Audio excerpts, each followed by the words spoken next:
உன் கூந்தல் என் ஊஞ்சல் உன் வார்த்தை சங்கீதங்கள் ரோஜாவை தாலாட்டும் தென்றல் பொன்னேகம் நம் பந்தல்.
சாதாரண அக்கௌண்டன்ட் பாரதியா இருந்தா அவர் பண்ணது தப்பு இல்ல. ஆனா நான் இப்போ மிஸ்ஸஸ் சந்தோஷ்.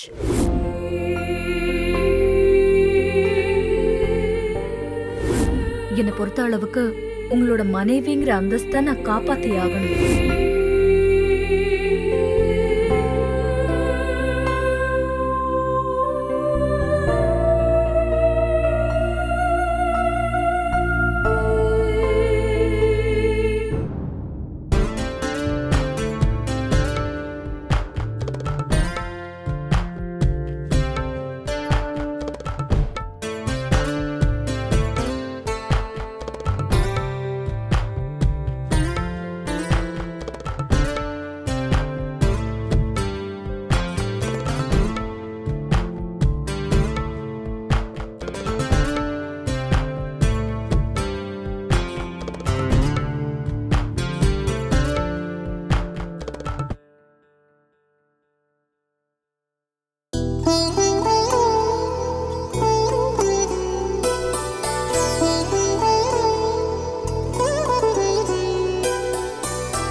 உன்னை தவிர என் வாழ்க்கையில் வேற யாருக்கும் இடம் கிடையாது.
யாருக்கும் இடம் கிடையாது.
அவ்வளோதானே? ஓகே மேடம், பார்த்துக்கிறேன்.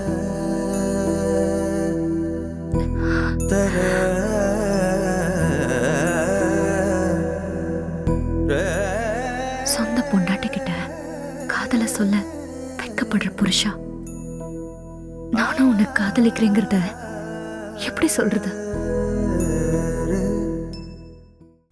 உன்னை மட்டும்தான் காதலிக்கிறேங்கிறத எப்படி சொல்றது?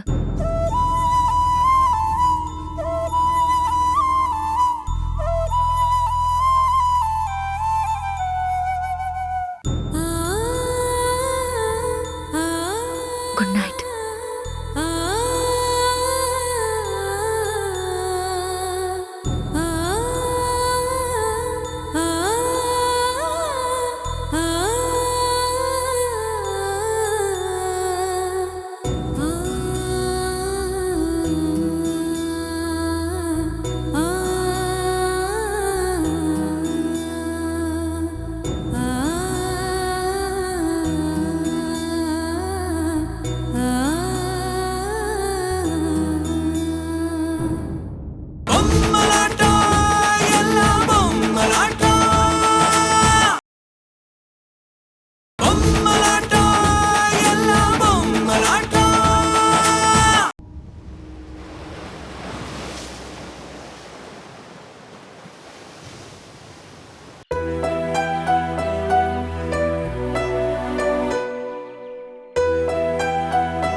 மாலதி, என்ன மாலதி, இன்னும் கோவம் குறையிலையா? இப்போ நான் என்ன தப்பு பண்ணிட்டு நீ என் மேல இவ்வளோ கோவமா இருக்க? இல்லை நான் தான் தப்பு பண்ணேன். தப்பு பண்ணவங்க கூட நல்லவங்களா பேச வேண்டாம்.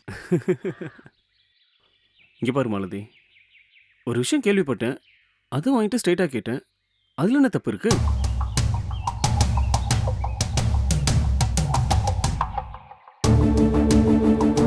உங்ககிட்ட கேட்காம மற்றவங்க யார்கிட்ட சொன்னதானே தப்பு?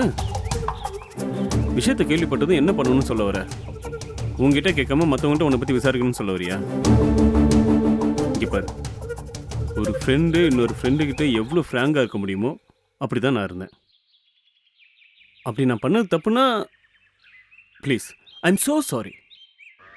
அதெல்லாம் ஒன்றும் வேண்டாம். தேவையில்லாம மேலே சந்தேகப்பட்டது தான் என்னால் தாங்கிக்க முடியல. புரியுது மாலதி, அநேகமாக நான் உன் நிலைமையில் இருந்தாலும் அப்படி தான் கோவப்பட்டிருப்பேன். சீரியஸாகவே சொல்கிறேன், ஐ எம் ஸோ சாரி. அம்மா மட்டும் கரெக்டாக நேரத்தில் எனக்கு புத்தி சொல்லணும்னா நான் உன்னை தப்பாக தான் நினச்சிருப்பேன்.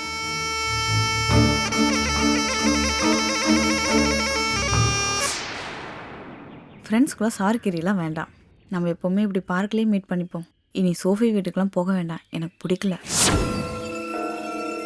ஹே, எனக்கு தெரிஞ்சு சோஃபி மேலே எந்த தப்பு இல்லைன்னு தான் தோணுது. கேள்விப்பட்ட விஷயத்த வாய் தவறி உளறிட்டா. அவள் மனசில் எந்த தப்பான எண்ணமும் இல்லைன்னு தான் நான் நினைக்கிறேன். இருக்கட்டும். ஆனா எனக்கு என்னமோ அவகிட்ட பேசவே பிடிக்கல. நான் அவகிட்ட பேசலாமா? அது எப்படி நான் தடுக்க முடியும்?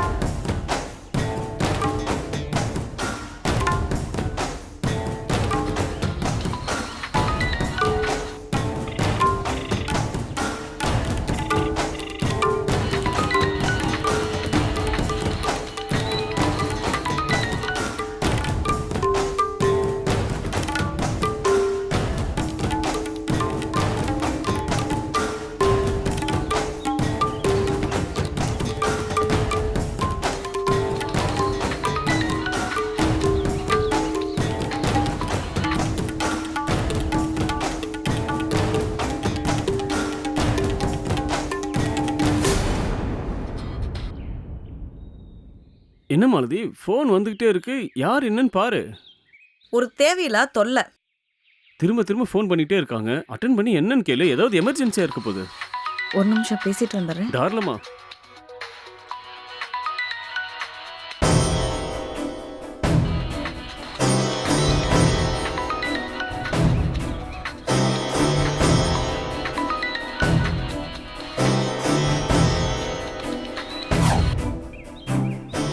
ஹலோ. என்ன மாலதி, அதுக்குள்ள என்ன மறந்துட்டியா? இல்ல மொபைல்ல என் பேர் எடுத்துட்டியா? நான் தான் சோஃபி பேசுறேன். எல்லாம் தெரியுது, சொல்லு என்ன விஷயம்? என்ன கோவமா பேசுற? இன்னும் என் மேல கோவம் போகலையா? கேஷுவலா வாய் உளறி சொல்றது தப்பா? நீ ஒன்றும் கேஷுவலா சொல்லல. ராஜேஷ் கிட்ட என் பேரை டேமேஜ் பண்றதுக்காகவே சொல்லியிருக்கேன். உன்னால எங்க வீட்டு வரைக்கும் மேட்ரு வந்துருச்சு. பட் உன் கூட ஃப்ரெண்ட்லியா இருக்க சொல்றியா? ஐயோ, இப்படியெல்லாம் ஆகும்னு நான் நினைக்கவே இல்ல மாலதி. சத்தியமா வாய் உளறிதான் சொன்னேன். நீ எங்க இருக்கேன்னு சொல்லு, நான் நேர்ல வந்து எக்ஸ்பிளைன் பண்றேன். இப்போ எதுக்காக என்ன பார்க்கணும்? இப்போ என்ன பார்க்க முடியாது, நான் வீட்டில் இருக்கேன். அப்படியா? நிஜமாவே நீ வீட்ல தான் இருக்கியா? அப்ப நான் உன்னை பார்க்க வீட்டுக்கு வரட்டுமா? இல்லை, நான் வெஜிடபிள் வாங்க கடைக்கு வந்தேன். உன்னை பார்க்க முடியாது, நாளைக்கு வேணா பார்க்கலாம். ஆமா, ராஜேஷை பாத்தியா? பேசுனியா? எனக்கு அதான் வேலையா? உனக்கு வேணா நீ அவங்க வீட்டில் போய் பாரு. ஓகே, நாளைக்கு பார்க்கலாம்.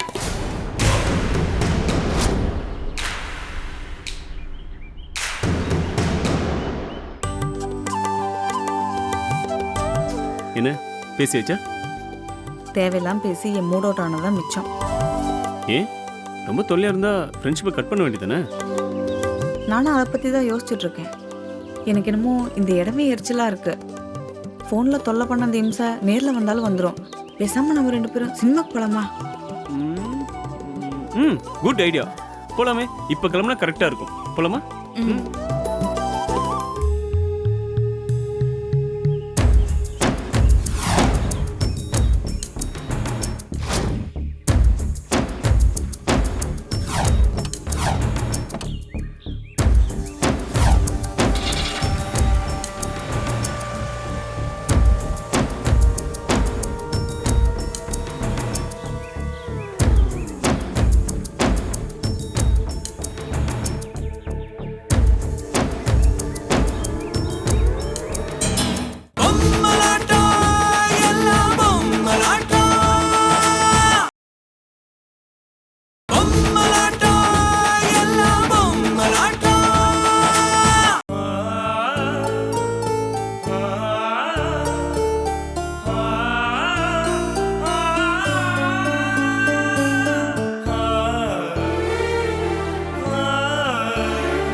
அங்கிளுக்கு இப்படி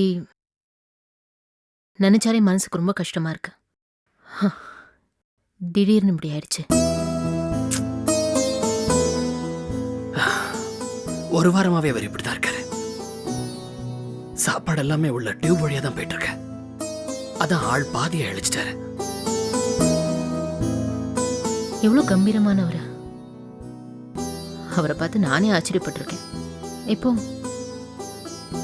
எல்லாம் தலையெழுத்து. அம்மா, பிரியா இங்க? ஆமா, பிரியா இங்க இல்ல. பிரியா அப்பவே போயிட்டாங்க. நான் தான் இப்ப பார்த்துட்டு இருக்கேன். ஓ, அப்போ பிரியா இல்லைன்னு தெரிஞ்சுதான் நீங்க கூப்பிட்டீங்களா? எஸ் தேவி, நான் உங்ககிட்ட கொஞ்சம் பர்சனலா பேசணும். அதான் பிரியா இல்லாத சமயமா பார்த்து உங்களை வர சொன்னேன். புரியல. உங்களுக்கு லவ்வரா நடிக்கிறதுக்கு ஆள் வேணும்னு சொன்னீங்க இல்லையா? ஓ, அதை பத்தி பேசுறதுக்கு தான் இங்க கூப்பிட்டீங்களா? இதை நீங்க போன்லயே சொல்லிருக்கலாமே. எனிவே, எனக்கு குட் நியூஸ். ஆளு கிடைச்சாச்சா? உங்களுக்கு தெரிஞ்ச ஆளா? கிடைச்சிட்டான். உங்களுக்கு ஓகேயான்னு தெரியணும், அவ்வளவுதான். அதான் கேட்கலாம். இல்ல, ஆள் நம்பிக்கையான ஆளா இருக்கணும். வேலை முடிஞ்சதுக்கு அப்புறம் எந்த பிரச்சனையும் பண்ணக்கூடாது. சொன்ன மாதிரி பணத்தை நான் கொடுத்துருவேன். உங்க ஆளை நம்பலாமா? தாராளமா நம்பலாம். என்ன இருந்தாலும் நான் ஒரு தடவை அவரை பார்க்கணுமே. எனக்கு பார்த்தா தான் சாட்டிஸ்ஃபைடா இருக்கும். அதுக்கப்புறம் டேர்ம்ஸ் அண்ட் கண்டிஷன்ஸ் பேசிக்கலாம். பார்க்க முடியுமா? என் மேல நம்பிக்கை இருக்கா? உங்க மேல நம்பிக்கை இருக்கா இல்லையாங்கிறது இப்போ பிரச்சனையே இல்ல. எனக்கு I need to meet him, அவ்வளவுதான். அதான் கேட்டேன். என் மேல உங்களுக்கு நம்பிக்கை இருக்கா?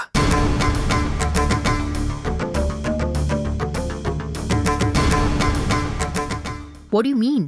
தேவி, உங்களுக்கு ஓகேன்னா உங்க லவ்வரா நடிக்கிறதுக்கு நான் தயார்.